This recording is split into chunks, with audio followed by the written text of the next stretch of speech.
Hey guys, welcome to the Deyzel show. This video is going to be a little bit different. I'm not going to joke around too much because I have questions and I need solutions.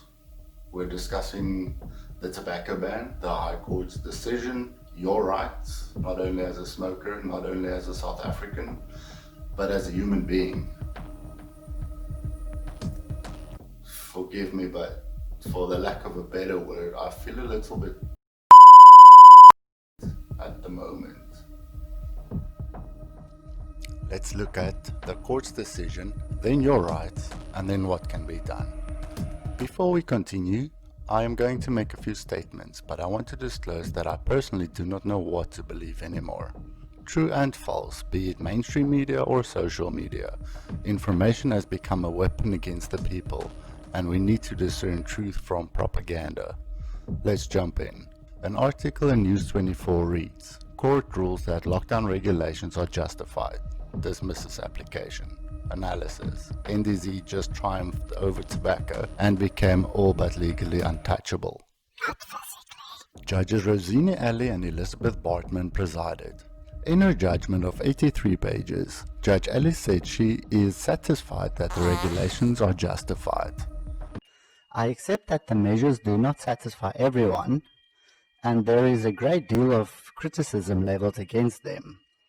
The inconvenience and discontent that the regulations have caused the applicants and others have to be weighed against the urgent objective and primary constitutional duty to save lives, Reads Ellie's judgment.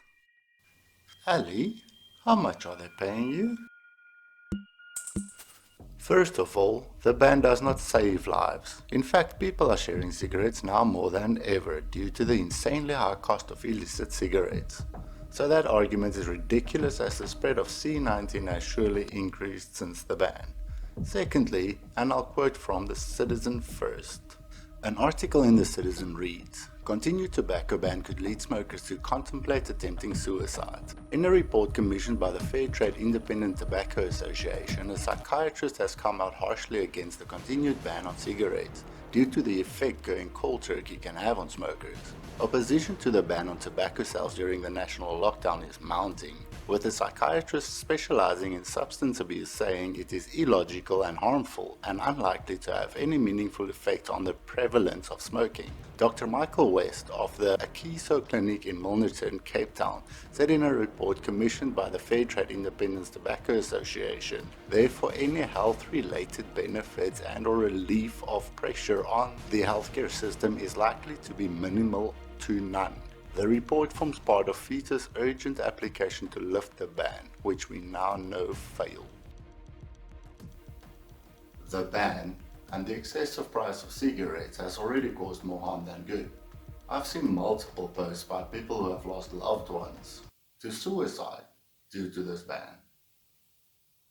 I know thousands of smokers struggling financially, and I'm experiencing the financial impact myself.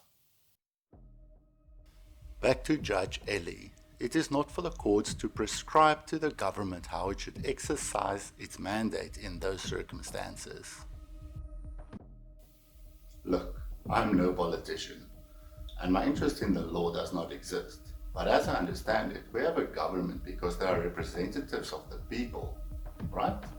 Judge Ellie said she couldn't conceive of an argument more destructive to the applicant's assertion that they acted in the public interest. In the public's interest? Really?